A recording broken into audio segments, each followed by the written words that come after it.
Hey guys, Dylan from the Geek Duo here, and today I'll be bringing you my reaction to Arcane Season 1, Episode 4, titled Happy Progress Day. With Piltover prospering from their attack, Jace and Victor weigh their next move, and a familiar face re-emerges from Zorn to wreak havoc. So, I actually went back and watched the last episode just to see if there was anything I missed in my coming to grips with everything that happened. And, well, technically, this was before everything that happened because I'm like 90% sure that several of those people that Vi fights on the catway, including the woman that Silco stops from fighting, were the same ones that were trying to get Vander to lead another assault on Piltover in episode 2. I'm not 100% sure about this, but I am very confident. I'd like that confirmed down in the. If you have any ideas to say yes or no, but yeah. Which I wanted to point that out because I want to know. I don't know the character's name to go back and look if it's credited for episode 2 and episode 3. But anyway, let's get this episode started in 3, 2, 1, go.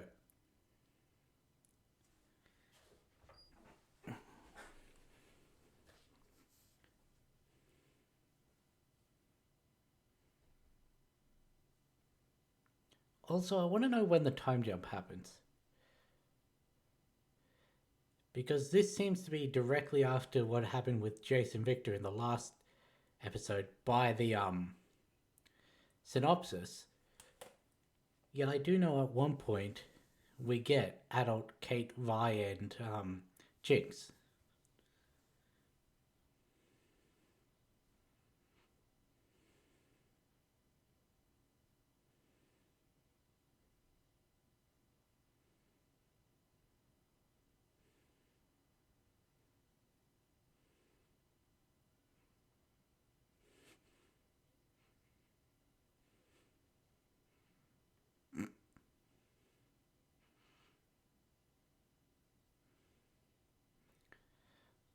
I would love it if at one point one of those three things happens to that statue. It'd just be very funny.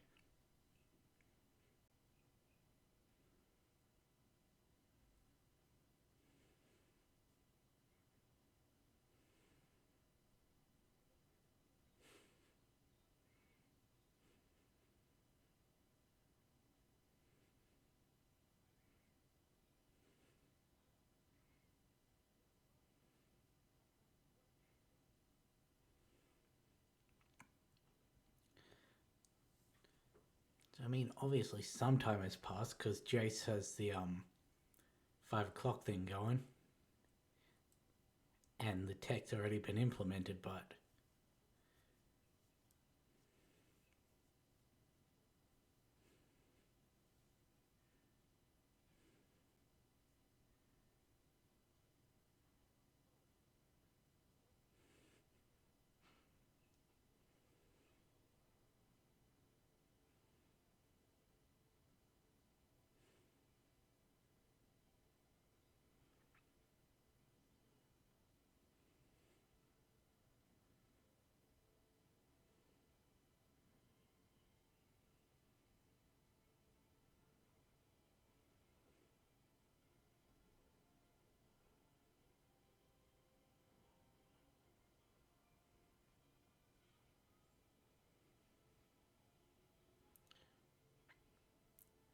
no.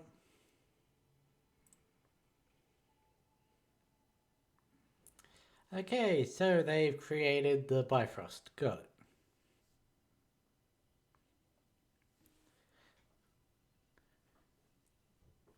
Well, I mean, you've got steampunk blimps. They're never gonna move fast. If you can just bloody railgun them to the other side of the planet? Why not?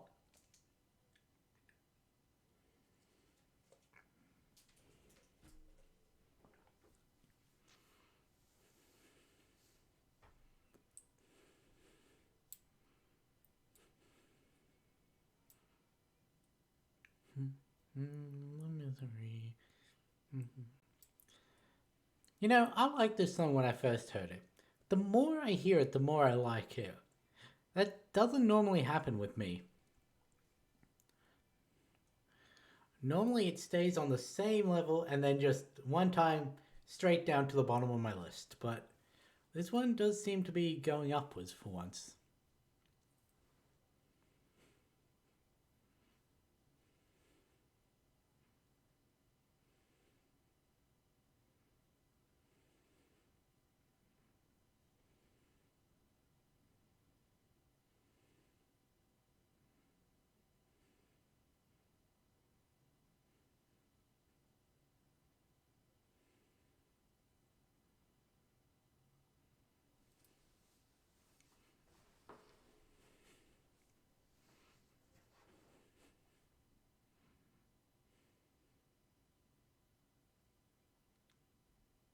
Oh, some years have passed.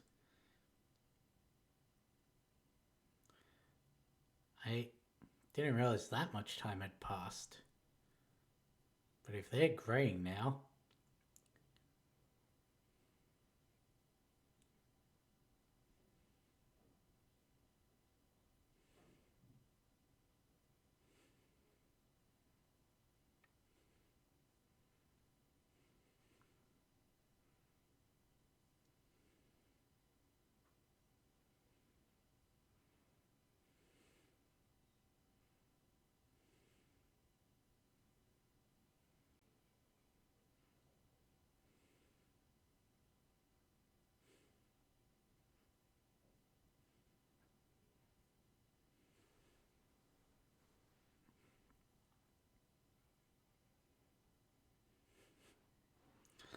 Not what I expected adult Kate to sound like.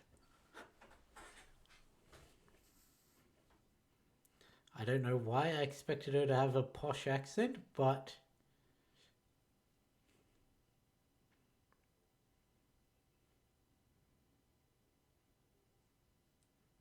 and there's the mystery figure, the last one from the intro.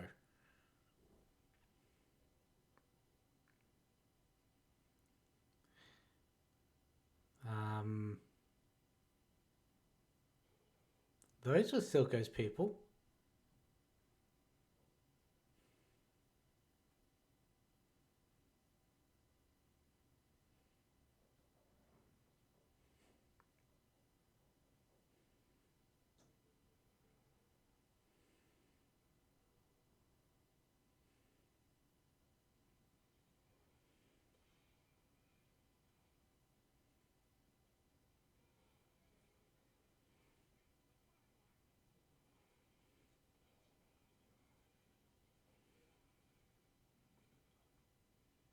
Hmm.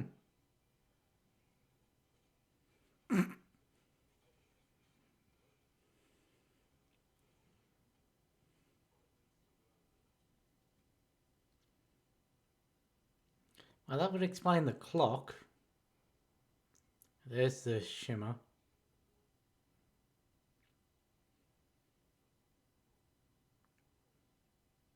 Okay. Thought you were going to be a villain.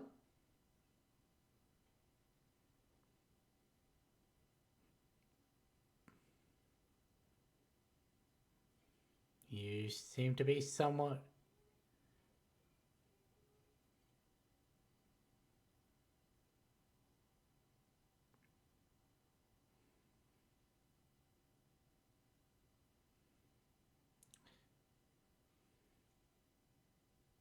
Yeah.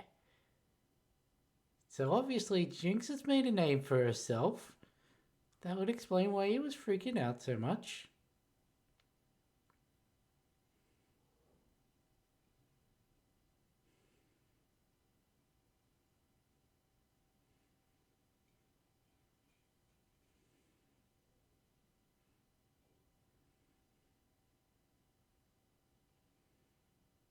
Uh-oh.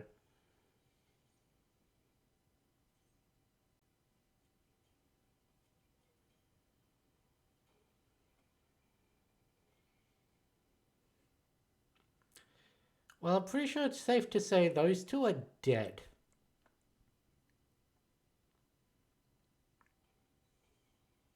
Nope, they've been shimmered.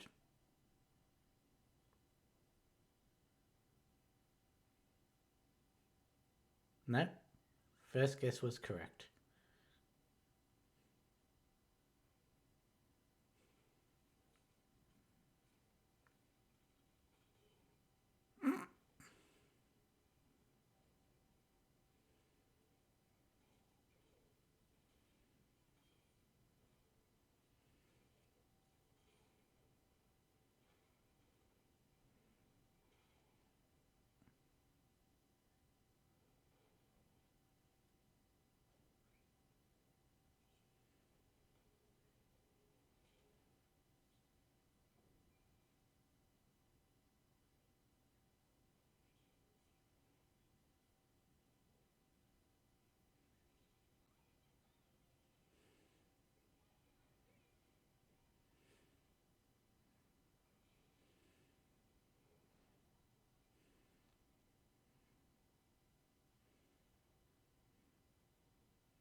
I went straight through a board.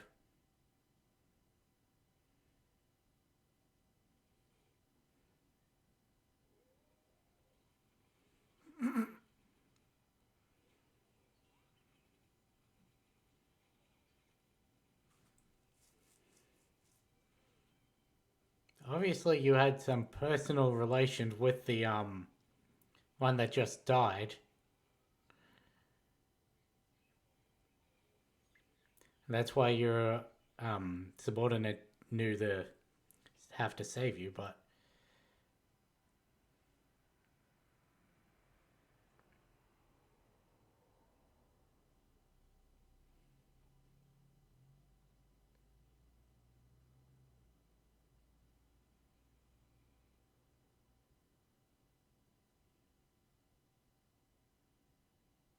the hell was that?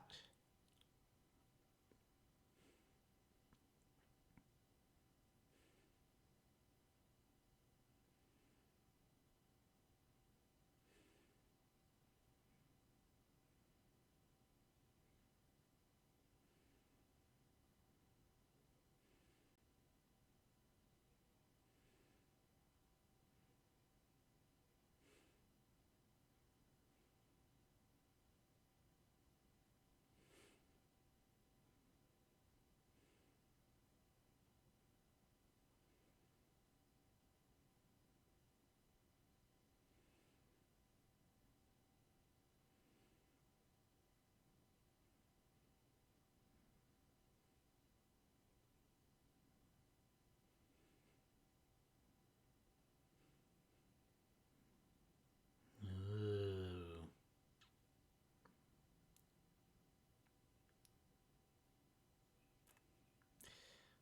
I want to eat it.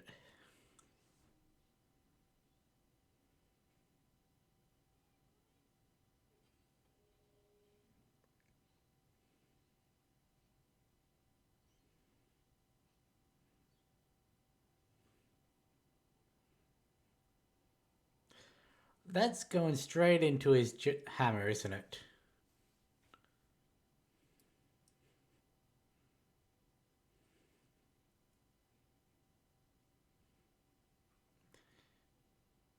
And by the looks of it, Vi's gauntlet.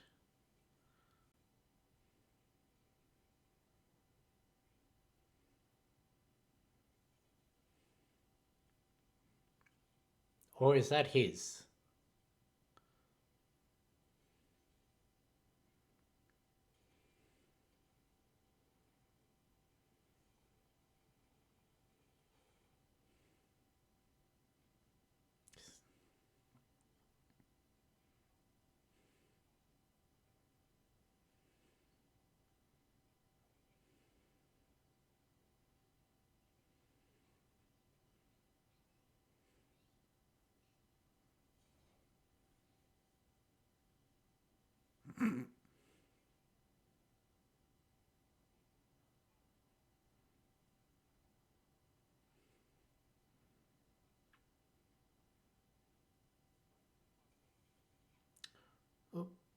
With the little kinks to work out still.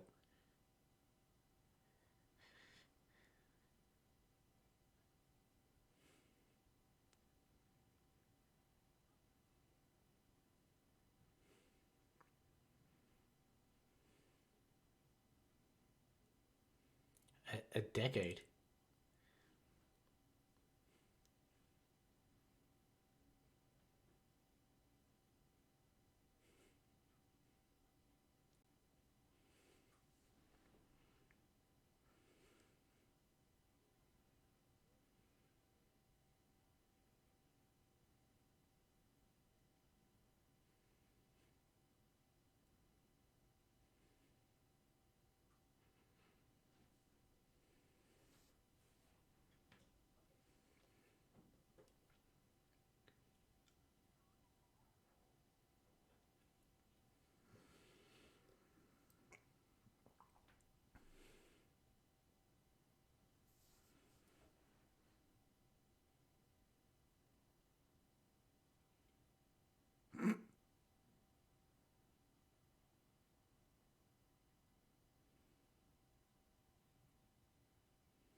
Hmm.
Rightio.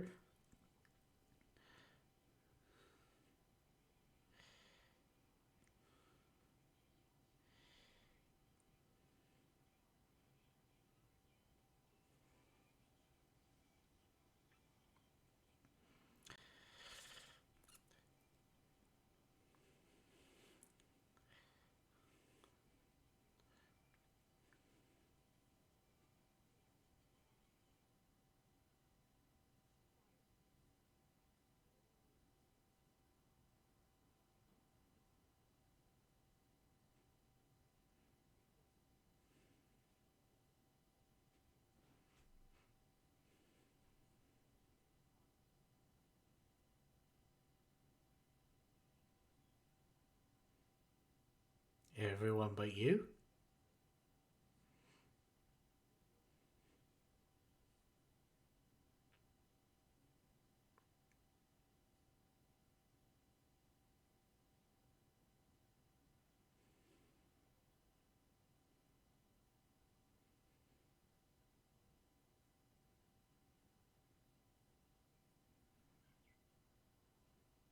What device again? What is it?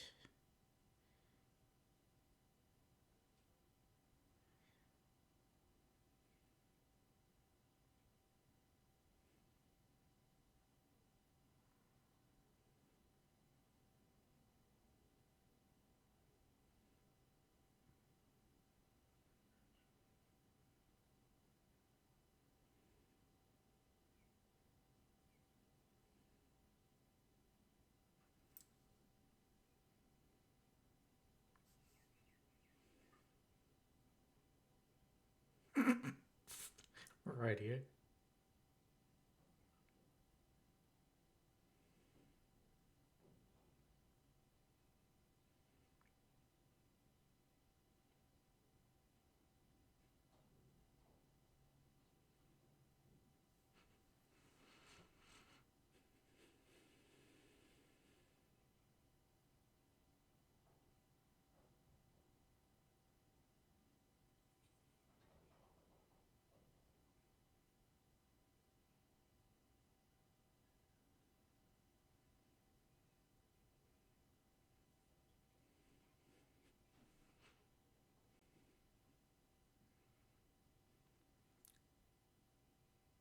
The hell was that?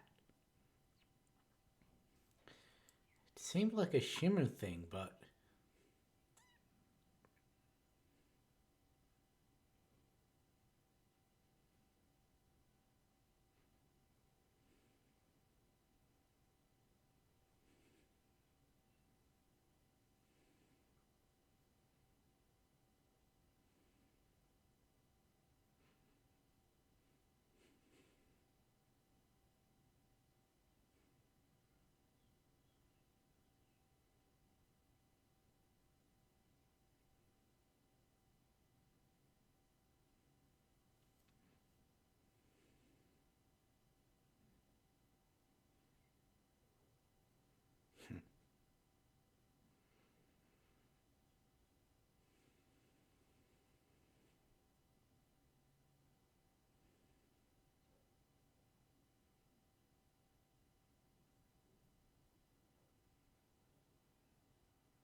half of them didn't seem to want him there. Is it a status thing still, or could...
It is interesting that even amongst the two friendly council members that we've seen, they still seem to be playing against each other.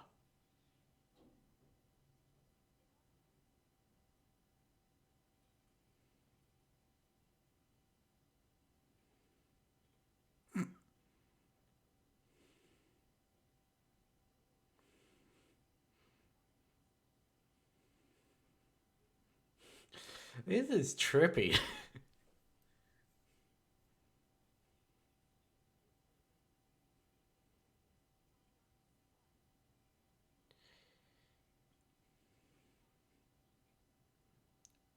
She's made representatives of Clagger and Milo.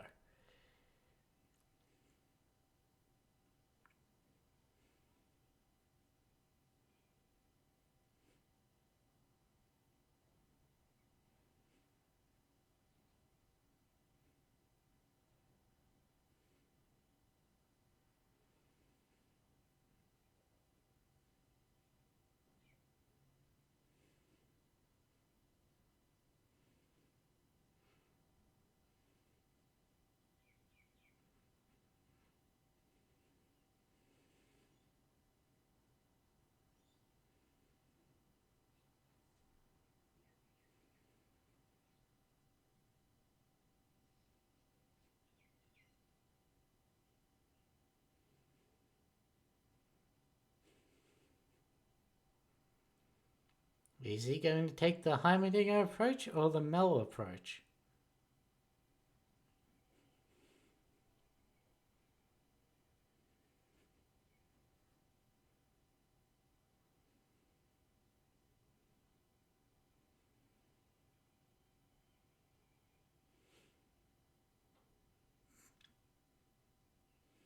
Or are they going to get interrupted?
Do you really want aircrafts up when you're doing fireworks?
Uh oh. She's gonna see the refined crystal, isn't she?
You need an odd number.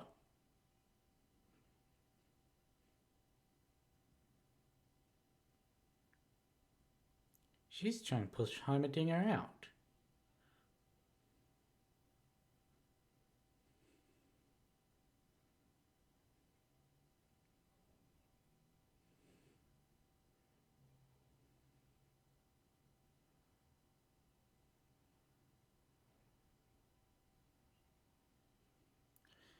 He didn't seem to want that though. Can he deny it?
Considering how tall Kate is, that must mean Jace is really tall.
See if the news has reached the prison yet.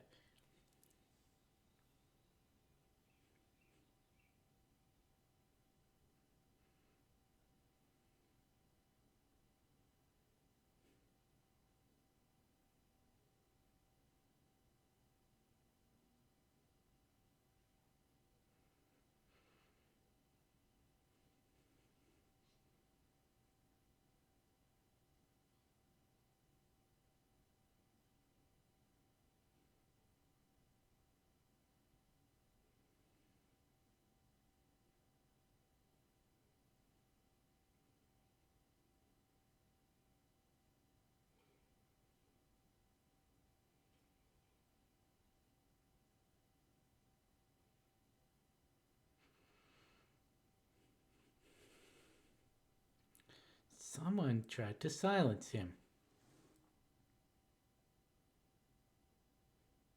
It's gonna be, yep, it's Vi.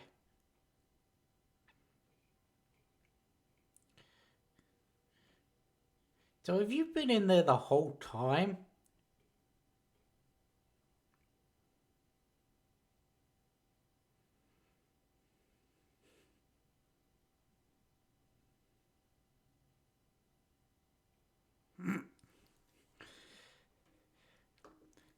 Is that what Marcus did? He, bloody saved her from being killed by Silco and then chucked her straight in jail?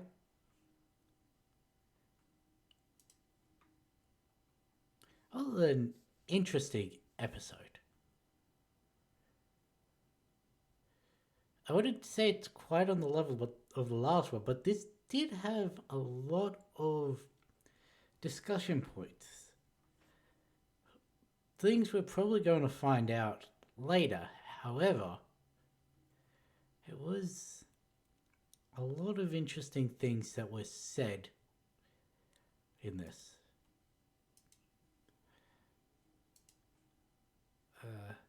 Savika, that was the name of, I'm assuming, the female on Silco's team. So let's check the credits um,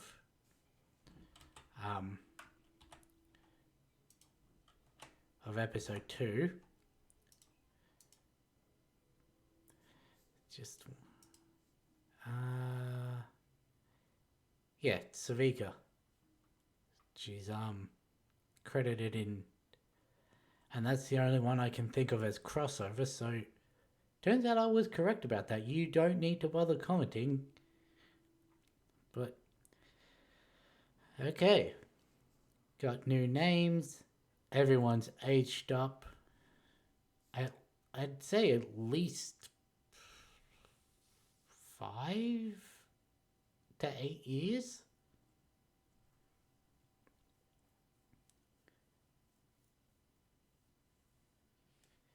Yeah, let's go with 5. Chuck Jinx at 17.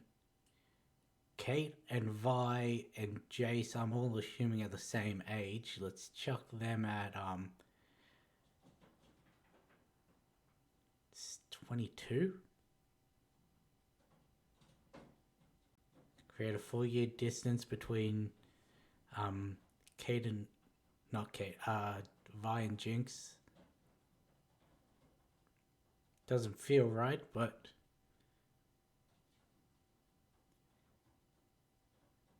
could do 21. Have Vi been 16 when Jinx was 13?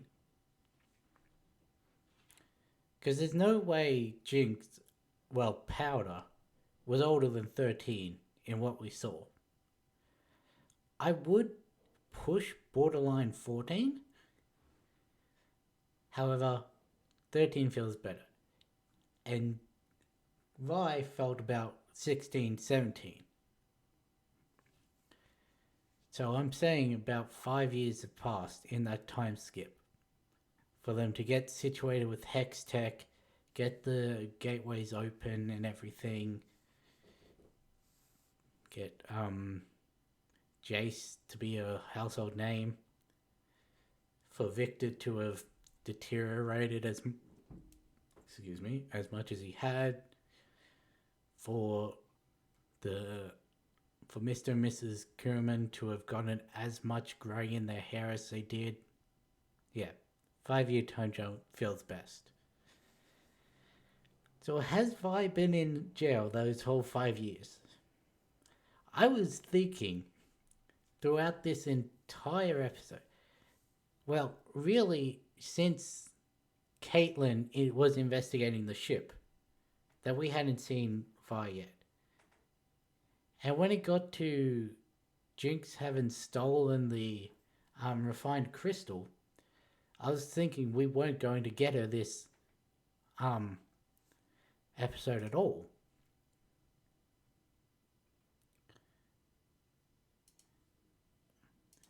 Is the person who voices adult Kate, the same one who voices young Kate.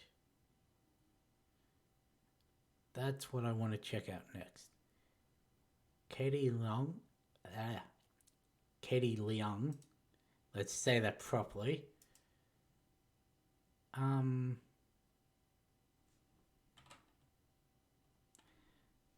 Because I know Vi is.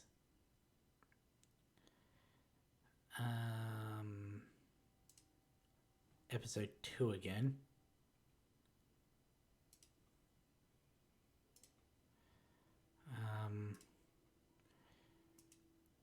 Young Caitlin, no. Interesting. So they got a different voice actress for Caitlin, yet Vi was Haley as both young and current. Interesting. Wonder what that discussion was. Maybe the one they wanted for Caitlin couldn't do the convincing younger voice, or... Because as I said, she's not as refined as I thought she was, or was going to be. I was expecting a high-class accent with her. And yet, no, she just speaks like everyone else. Like, sure, she does get mocked for her status and that by the people she's working with, but... yeah. I want to know what the apology between the Kurumans and Jace was like. Because, sure, they stood up for him and the council. Yet, they also forbade him from coming back to their estate, or even speaking with Caitlin, until, likely, he got the council's approval again. So... it's good to see there wasn't a dampener put on the friendship there, but... because we know Kate wasn't on board with it, but still. Also, was Mrs. Kuruman on the council when they offered Jace's spot? I don't think so. Or at least I didn't notice her. Oh no, she is.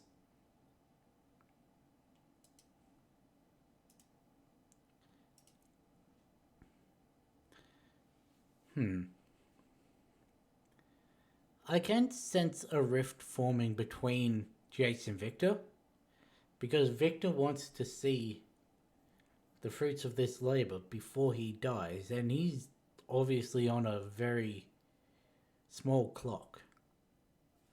And so he was hoping they would unveil it, get some investors and all that, have more assistance in doing their research and everything to expedite the process and everything.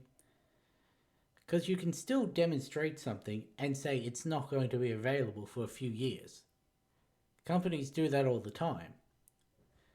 So if Jace were to have continued on the way that he was intending to, unveil it, showcase the stabilization and everything, and even the applications, he still could have delayed it till they got all the kinks worked out. Like, he didn't need to not showcase. Sure, I know there's the whole, if you demonstrate something, then you can't promise on it, then you're going to turn people against you and everything, which we see in a lot of companies, but with how much he has proven to have been able to use this work for the betterment of their city. Heck, that's even what got him the thought of the council position and everything. But, yeah, they could have easily unveiled it, so that even if Victor doesn't live to see the end result, he does to know that it's out there and everything.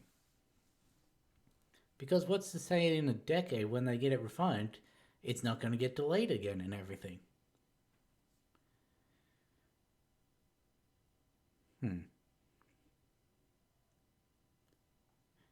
But anyway, enjoy the episode. Still reckon number 3 is the best so far. Loved what they did with Jinx and everything in this. Just the flashing across the paint over faces and everything to show a loose grip on reality. Let's say that. The haunting of Milo in that one scene. Still want to know what that thing she did to Silka's eye was that he initially did to himself, but I don't know whether that's going to get explained. Maybe it gives him like a limited amount of shimmer so that he has more strength than Blue Eyes, but that's just speculation. Anyway, I'm gonna end this one here. So, catch you in the next one.